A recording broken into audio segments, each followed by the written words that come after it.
Hello and welcome to the channel. If it's your first time, nice to meet you. If it's your second time, what's up?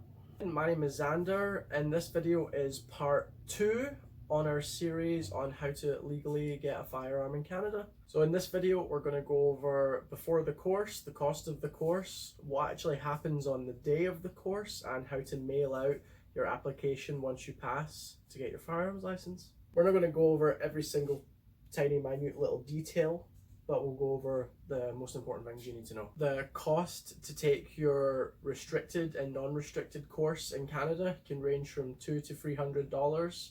When you do both the non-restricted and restricted together, you save a wee bit of money for sure that way, as opposed to if you do them separately. But like I said, if you do them both together, you'll save money and you can get it all done in that one weekend. One thing that I probably should have mentioned in the previous video is there is opportunity for youths to get their firearm license in Canada. It is a little different. It is called a youth license. You have to be between 12 and 18 years old and have your parental consent signed off to actually go to the course to do that. I believe the fees are similar to what the others would be, although with a youth license, I believe you can only borrow and shoot basically your parents' non-restricted firearms. There is a bit more to look into than that, and we'll do a future video there for sure. Assuming you've already paid for the course and you're going to it today or maybe tomorrow, you should definitely pack some things for the day to make your day a little bit easier.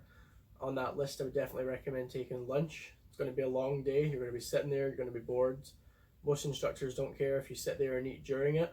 I would refrain from the more smelly foods though if you want other people to like you. Bring a notepad, bring pens. You never know when a pen's going to go down. Someone else is going to ask you for one. It inevitably happens even for adults. And don't forget your identification. They will ask you for that, and if you can't prove who you are, you won't be doing the course. You're going to be there for 1 or 2 days, usually on a Saturday or Sunday, so it's well worth making some friends while you're there. Quite likely a lot of these people that you see in your local courses is people who you're going to see on the shooting range or potentially out hunting in the future. Well worth making friends with these people. You're all learning together. Take notes, ask questions. It's 2 really simple things when you're learning anything, but in this course it's definitely encouraged. On the taking note part, you can do as little or as much as you want. A lot of people in my course didn't take too many notes, just on the more complicated things. We had a very good instructor. Asking questions is super important. If you're sitting there confused about something the instructors went over, the chances are that there might be other people in your class also confused about the same thing. So if you ask, that could clarify for everyone and save a big headache. Things that they will go over with you over the course of the 1 or 2 days are acts and proof, which we've already briefly talked about. They're going to go over legal responsibilities. They're going to go over safe storage and transportation, different types of firearms, different types of ammunition, and they're going to make sure you know how to safely pick them up, handle them, unload, load them, put them under fences, and all sorts of different scenarios that your instructor might go over with you. And at the end of the day, it'll be test time. The test is broken up into half practical, half written. It's honestly pretty easy. Most people pass in the high 90s percentile. You should too. So you've passed your test, you've got your paperwork from your instructor. He's given you a little package with things to send away to the RCMP and should be instructions on actually how to do so, but you're not licensed yet. I'm not going to go over how to fill out the application because that's something you need to be able to do on your own with minimal assistance. It is pretty straightforward. Information about yourself, your past, your history. They're going to want a picture of yourself from a proper photographer. So that's something you can get done at like Walmart, London Drugs, Shoppers Drug Mart, wherever you can get passport photos taken, you can get your firearm photo taken.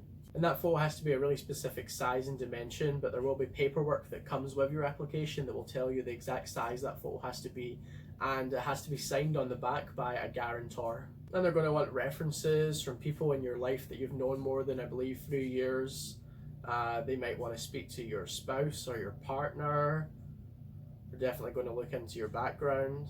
And with all that, of course, you have to send them more money. I believe the amount that you have to send them to actually review your firearms application is around $80. The current amount will be on your application somewhere, and you have to send that either by like credit card, check, some other way. So you filled out your application, you've put all your good stuff in the envelope, and now you put it in the post office and send it to Naramachi.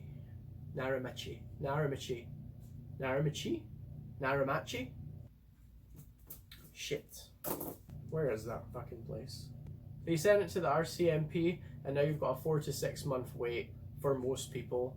I waited a little over 5 months for mine, and then I got it back.